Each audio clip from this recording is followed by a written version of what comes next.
Jay, Stone Go, Gary Fife, Jahojifkidos. Morgan Taylor, Jahojifkidos. We are here with another edition of Emvpanayv, our podcast looking at different parts of our Mvskoke people and culture. And today we've got a man who's really been fighting for recognition, literally, Mr. Sampson Tabbytite. Thank you. Yep. His name always got me. Tabbytite was easier because of your shirt. Well, welcome back. You've had, as we mentioned, quite a lot of success since the last time we talked to you on the radio. Yeah, thank you for having me on again. I think the last time I was on here, I was getting ready for a kickboxing match. So I've won that fight, and then 5 after.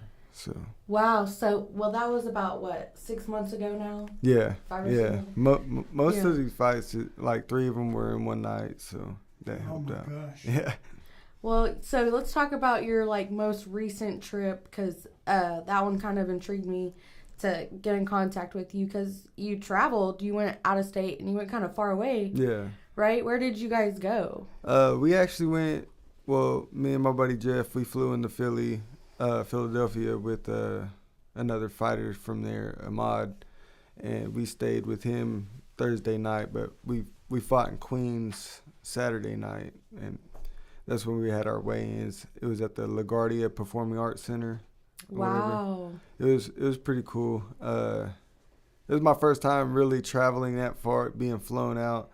So they paid for my flight, hotel, and then I just go fight, and it was last minute too. My coach wanted me to be done for the year, and he hit me up the Tuesday. I think it was on a Tuesday, and he was like, "Would you be interested in fighting in New York?" I'm like, "New York? Yeah." And he said the promotion could make it a title fight, and they would fly me out. It wasn't about the money or anything like that, because I didn't make a lot, but just being able to be flown out to New York, I probably wouldn't go there for anything else. So it was cool. And getting your name out there. Yeah, definitely. Like the promotion, really, Freedom Fighter Promotions. They really take care of their fighters and do really great at the promoting part. So is that somebody new you're with, Freedom Fighters, or is that somebody you've been with? Yeah, well, it's a strictly Muay Thai promotion. Oh, okay. And my coach at Forza Combat Sports, Coach Leo, he knows them. Rami, he's the owner of the promotion. And my coach is a Muay Thai guy. That's what he teaches. Okay, yeah. And let me ask you. Now, last time we spoke, it was mostly you'd been doing local matches, things like that. Now, going to a hub of the commerce universe, so to speak, I imagine fighting. What did it feel like? A real step up? Did you feel the difference there? I did feel like it felt different, but I got treated with so much hospitality while I was there. Like, it just felt like I was visiting a friend or visiting family, So thank you to Ahmad, the other fighter, Ahmad, for that, and Rami for taking care of it. Me and my training partner Jeff when we went out there. But yeah, I didn't really have really big nerves or anything. I just felt comfortable. I think I've been getting more and more comfortable every time I fight, and I just think I'm reaching that point to where I'm ready, to compete at another level, and I just keep proving it. Well, this sounds like it was another level. I mean, you don't go from central Oklahoma to a huge city like that. I mean, obviously the people who hosted you made you feel comfortable and made it work in one sense. But that's a much bigger stage when you get out there. I imagine the crowd was bigger and response was bigger. Yeah, I mean, It was still kind of a smaller show. They had it in like a theater at the college there, but it's a different environment, definitely. I enjoyed the show. It was my first. It was a full Muay Thai, full rules Muay Thai fight. I was the only pro fighter on the card. A lot of the other fighters have probably more fights than me though, because I did MMA, and so I kind of just went pro eventually. So I fight pro now, and it was just the environment was different. Like I liked it. Like they really loved their fighters, and like I said, it was my first time fighting in Muay Thai. Well, fighting full rules Muay Thai. I didn't have no headgear, no elbow pads, shin guards, or nothing like that. It was just So where fight. was your other competition from? Were they from the area, from New York? I want to say he was from New York. Yeah, so he was hometown guy. Yeah, so what was that like going into that when you have to, everybody always wants to defend their turf, Yeah. so. Well, yeah, I've been here, fighting a lot of other local guys, so like we're pretty much always on our home turf here. Yeah. But like going there, it was different, But I think I was just, everybody was cool. Like I said, the respect level is really good. I think like MMA fighters tend to have a little bit more egos than like Muay Thai fighters. Like I don't know, these are it's different. It's a different culture and stuff like like an that. energy thing. Yeah. And like if you go to a MMA event or a Muay Thai event or a kickboxing event or like, a football event, like there's different energy levels. I'll say like the kickboxing event, because I went and I watched them in April. It was really hype. Yeah. It was like, I don't know, just like really hype to me. And I was like, yeah, let's do it. Yeah. Yeah, it definitely gets you in the crowd. Yeah, it's cool. I enjoy it a lot. Did any of them make any big deal about your Comanche heritage? Did that figure in either in promotion or the way people related to you? I don't think it played a big part. I think, just my skill level got me there, but I try to promote my heritage as much as possible. And I didn't grow up native, so I don't, I'm not going to do the whole dress up gig, face paint at the weigh-ins and stuff. I don't do that because I just. Are there some that do? Yeah, there's been some fighters. There was one that made it to the UFC, but he wore a headdress, and like it's cool. Like I get it. We're going to war. We're fighting, but like I didn't grow up that way. It's just not you. Yeah. Yeah. So I'm more like a urban native. I guess urban native. I grew up, in town. I grew up in the country too, but I didn't grow up more around like the culture that much. Like I got into foster care when I was younger. Then I went to church and stuff like that. I've been getting more into the culture as I've gotten older, and then just because I want to be a part of it more. But I don't want to use that as, like a claim to fame type yeah, thing. Like I just, I don't know. Some people can do it. I'm not going to do it. Yeah, I'm Sampson. It always struck me as to put on a war bonnet, you have to earn it. Yeah. I mean, like in combat. Yeah. That's okay, if you're going to do that. Well, let's take a second here. Now, you've got this impressive display of gold here in front of us. Maybe you can tell us what each of these mean. Well, this is my latest one. This is probably my favorite belt. It's my heaviest one. But I just won this for the Freedom Muay Thai promotion. It's the 59 kilogram or super featherweight title. And I won it in Queens, New York at the LaGuardia Performing Arts Center. And it's it's my first belt from out of state, first Muay Thai belt. So it's and it's a pro belt, so it's really special to me. This belt right here the XFN title. I won this for the kickboxing tournament back in June. It was the 8-man tournament, 3 fights, 1 night. I knocked 2 guys out and then took home the belt and a $10,000 cash prize. So this was my, another really big one. And it was pro as well. This one is the I won this as an amateur for XFN. I won this. It was a 47-second knockout. Wow. Spinning back kick to the liver, dropped him, and got on top until the ref stopped it. It was, couldn't have been more perfect, actually. Pretty quick, yeah. Yeah.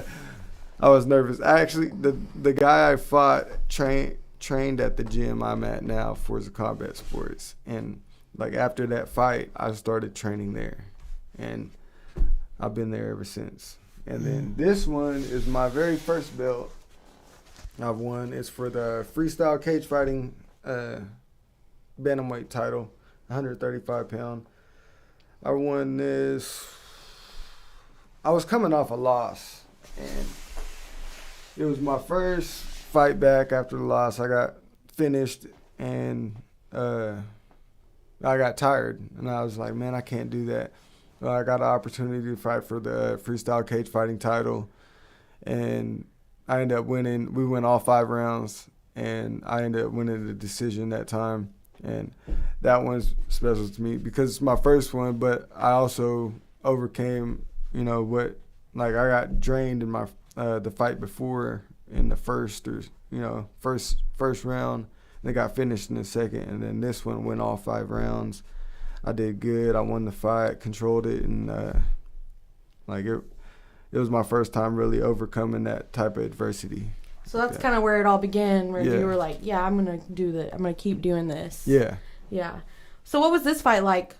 You didn't really explain, what happened. Well, I won a decision. I almost had to knock out a couple times. Well, right off the bat, I dropped him with overhand right. It was he got up, he got the 8 count. Then we got right back to it. He was a tough opponent.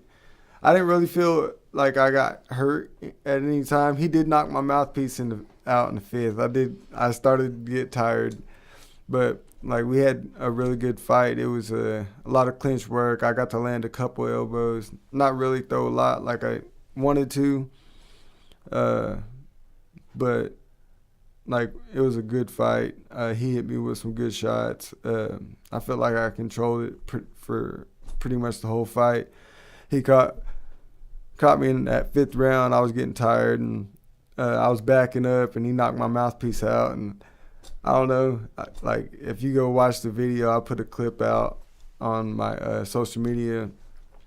I'm smiling after I get my mouth, because I realized it was out, and I just started smiling. Did it wake you up? It was he was trying to knock me out with everything he had, and I'm just sitting there bobbing and weaving, getting out of the way, just smiling. I land a knee, I stumble a little bit, and then the ref, once we separated a little bit, he put it back in. But it's fun, I wasn't really.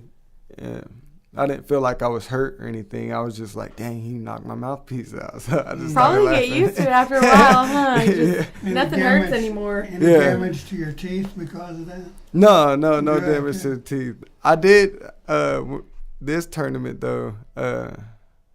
Nothing happened, but he kicked me in.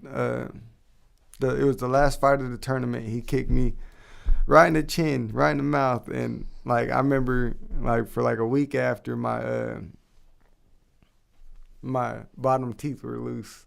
Oh man. I was like, oh man, it hurt to eat and stuff, but it wasn't horrible, but it was they were sore. Yeah, I can see you got kind of the cauliflower going on. It's you're starting to really look like I know MMA wrestler guy. Yeah, just got fighter. The broken nose. Yeah. Now, for any protections available, wrestlers collegiate and high school now, they're pretty much required to wear headgear. Yeah. Protect against the cauliflower ear Yeah. of thing. Do you wear any of that? Is it an option that's available to you? No, not right now. I mean, as a pro now, there's no. I mean, during training, I could probably wear one, but as far as competition wise, I get gloves, cup, and a mouthpiece. Now, you mentioned training several times, and for young people who may look at this sport as a potential path for their future, it's not an easy thing you can do. You can't just, okay, well, I'm going to go fight this guy because I'm big and tough. And, Yeah. What's the preparation like? I should imagine there's a lot of physical conditioning and then a lot of technique to be learned. Yeah, definitely. You're not, like, when I first started fighting, I did good. I didn't have a gym, but I recommend it. Like, I think my first 6 fights, I didn't have a gym. I did few local kickboxing shows. I think I went 4-2. I wasn't fighting at a weight I was supposed to be fighting at. I think I fought at 45 and I fought at 55 twice, which I wasn't near that. And I won one, lost one, but I grew up harder too. Like I used to fight with my brothers a lot. Me and my friends, we always had gloves that we brought out every now and again, and people would just go box and box with friends, or some neighbors would come and we just put on gloves. It wasn't nothing. It was just always a friendly thing, so we just used to fighting like that. But after my 6th fight, it was my first MMA fight. I got taken down a lot, and he choked me out in the 3rd round. And I was like, I got to get into a gym. So that's, basically what got me in the gym. I do recommend it, though, like having a good coach that looks out for you, because there's a lot of promotions that just want to fill fight cards, and they'll put you up against anybody or put you up against somebody that is overmatched, and you could get hurt, it's a real thing. And you got some fighters that pad their records and they'll fight, somebody that can't fight and get a knockout. Every time you get knocked out, that's brain damage, like you're not trying to do that.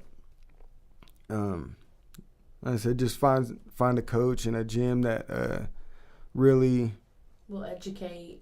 Yeah, and do your research on the gym or the coaches that are there, because you never know who's going to be coaching. Like if you're fighting, you want somebody who knows what it is, knows what it's like to fight.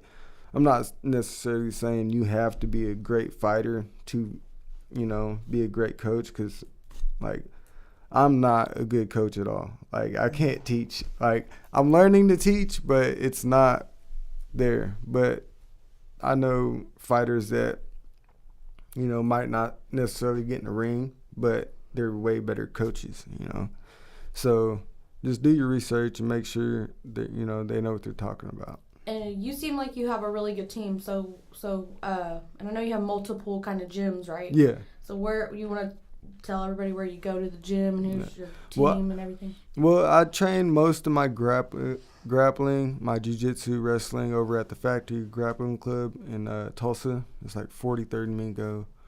And then I do all of my striking and MMA type work, over at Forza Combat Sports in Broken Arrow. It's like 61st and 145th or whatever. But that's where I do most of my striking, sparring and stuff like that. And I do all of my jiu-jitsu and grappling at the Factory. I've been with the Factory longer, actually. I've been with them for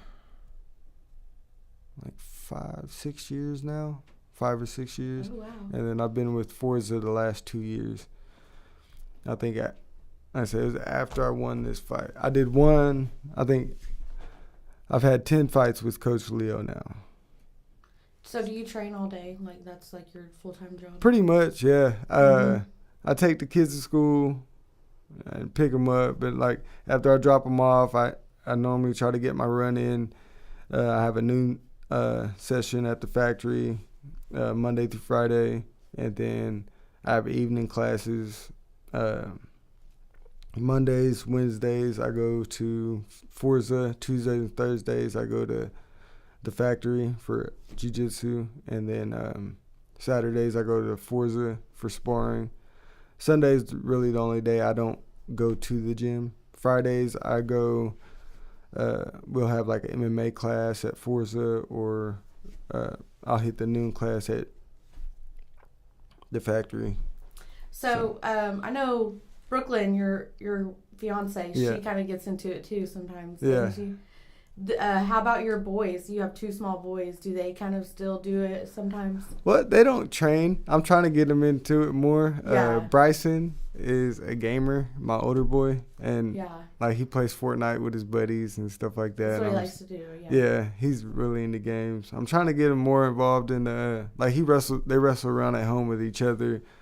Braven, he wants to do it, but then like I'll start trying to teach him and he'll get bored, or he's He's your 5. younger one. Yeah, he's 5, so his attention span is like not there. Yeah, I understand that. I have a 5-year-old, so. And like they don't like, if it was somebody else, they'd probably listen better. But it's me. They're like, oh, this is Dad. He's not. We can joke around. We can Yeah. play, yeah. Do you have any concerns about them going into a sport like this? I mean, we got a potential for injury, Yeah. You're getting clobbered in the head all the time. Yeah, I mean, Do you sometimes get a little concerned there? yeah, definitely. Like I don't necessarily, like my niece, she started boxing, and because me, she does it for a workout and stuff like that. She doesn't necessarily want to do it for competing. I don't necessarily want her to, but if that's what they want to do, then they're educated. They know what the risks are. Like I'm not gonna put them in anything that's gonna hurt them though. Too much. Like if you think about it, football. There's a lot of injuries and risks playing football, but Yeah. there's kids that do it all the time. It's high school sport. Like yeah, we're competing, we're trying to hurt each other, but like at younger ages, they learn it better. And I mean, you don't want to burn them out. You can get burned out on anything too. So if they want to train, let them train. We're not forced. I don't want to never force my kids to train. I want them to want to train. They will know a little bit though. Like they have to know how to defend themselves and stuff like that. But so like with training, not only do you learn skill, but you learn like prevention. Yeah, and like it's self-defense. Like you never know what's gonna happen in the real world. And I just think that they should be able to know how to defend themselves, and Oh yeah, for sure. So. Yeah, but like with the football thing we were talking about, that's scary because the CTE thing, you don't know that you have that until you're dead. Yeah. And I always tell my brother, I'm like, you have the Aaron Hernandez thing. Okay? Like, you do. And the fight is the same thing, but like with the kids, like they always wear headgear, like shin guards, big gloves, elbow pads, Like they take precautions. Sometimes if they're at lower levels, there's no head contact, so you're not getting hit in the head until you're a certain deal. And then some people can't control their power, so you just gotta build them up before that you can allow them to spar or train.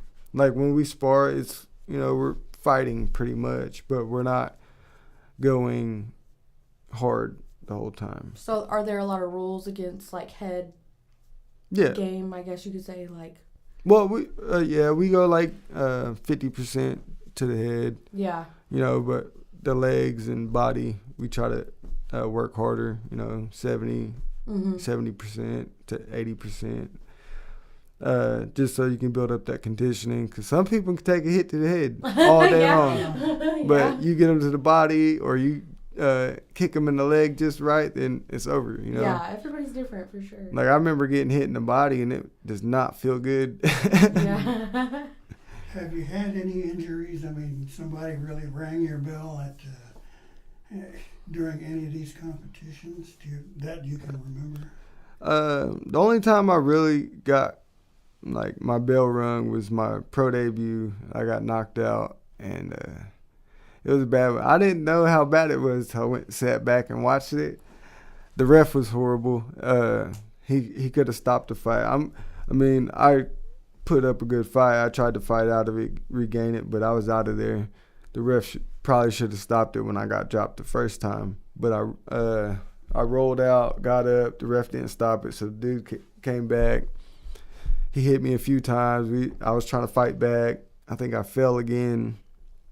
Everybody was screaming, just stay on the ground, you know. But I tried to get up again, and we're still fighting. He threw a body kick. I threw one, slipped. And then as I was getting up, he caught me with a left uppercut and then a left overhand, and that was it. Like, I went to sleep. That was my first time ever getting knocked out. You remember that one, huh? No, I don't. No. We're not in Kansas anymore. Yeah, I was like, man. Like, I just remember being in going in the back. Because, like, my whole family was there for that one. Like, it was my pro debut, all my friends. Like, it was in Shawnee, Oklahoma. So, like, I have a lot of people out there, too. And, like, I had a big crowd. And, like, he was an out-of-town guy. His name's Tyrell Hill. We follow each other. It's cool. Like, we still talk. He congratulates me on my last win and stuff like that. And so we're cordial, you know. Like, it's no animal. Yeah. That's one of my favorite parts of the fighting, too. Like, because we'll fight and then we're cool after, most of the time. No beef. Yeah. Ever really, or hard. But yeah, that was probably that was the only time I really got hurt. No, you had anyone score a cheap shot on you? Something that might not have been according to the rules, or? No, everybody's been pretty cool. I think I don't know, the nature, I don't know. I've never had anybody really, like, have any animosity towards me. I guess I'm just cool with people. I smile. We smile a lot, talk, whatever. Samson's pretty quick. I mean, anytime he does anything, my Facebook feed fills up with Sampson. And so I was watching his fight, and he's pretty quick. Like, he can duck and dodge, so it's pretty cool.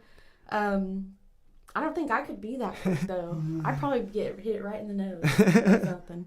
Yeah. It just take, timing. It's just learning it and training. I use being quick to an advantage, but like sometimes, like timing, like if you're doing the same thing and they just time it perfectly, they can stop that speed down. I am pretty fast though, so I do like having that advantage. Yeah, if you go on his Facebook and like you said, you put clips on there. Yeah. And, what all is your Facebooks, Instagrams? What all do you use? I'm just on Facebook, Sampson Tabbytite, and then Instagram's like Sampson Tabbytite MMA, and it's just simple SampsonTabbytite. You can watch clips on there. Or whatever. Yeah, I got plenty stuff on there, and then I got a few videos on YouTube that people's posted. I haven't posted anything yet, but I might. Sorry, go ahead. I might. Now let me ask you this real quick. It sounds like you got the support of your family. They're going to be there. How about your tribe or any other Native American people? I mean, showing up, showing support, or letting you know that they're behind you? Yeah, they are. It took a little while, but like, I mean, all of my friends and family are Native pretty much, so they all show up, and I have a good crowd. I always had a good crowd, and y'all got a good team. Like, it's like all of you guys. Yeah, it's that you've interviewed a few of my friends, Mason McClellan, Dylan. They got the studio and they rap and do music. My brother, he raps and does music as well. And I got friends at barber, detail. Like, it's just cool how like we all share each other's stuff. We all support each other, and it's just a good network. It's cool to see it. Like, it's cool to see their little team and Yeah. how they, like, help each other out. And I'm like, I want a part of it. Yeah, I support it. Yeah, I like it. As anything else, we're going to try and wrap this up. Okay. But what's the future hold for you? Do you have any plans, or you sort of take things as they come? I kind of just take them as they come. I'm hoping not to be back in the cage or ring or whatever, January, February. I really want to get back to it. Coach didn't want anything else for the rest of the year. I went 6-0 this year, 7-0 in competition. I had one grappling match earlier this year, and I won that. I might do this jiu-jitsu tournament next week. I think it's the 17th at the UMAC, but I'm not positive. It's the AGF, American Grappling Federation, but I'm not positive on that yet. But hopefully be back fighting in January, February, and see where it takes me. Okay, well, we hope that continues down this successful path that you've been able to forward so far. Thank We're you. going to wrap it up. Anything else you want to No. toss into the mix? That was my last question. Okay, any final thoughts as we wrap this? Well, I just want to thank y'all for having me on again, and then shout outs to all of my sponsors, Mvskoke LLC, HK USA, and 400 Waves, my friend's brand, and then shout out to my gyms, Factory Grappling Club, Forza Combat Sports, my management team, Dorothy Foz with F-Bomb Entertainment, and yeah. Congratulations on your winning year and season, and good luck on your next one. Thank you. Sampson Tabbytite, Mado, we appreciate you being here with us today. Mado, thank you for having me on.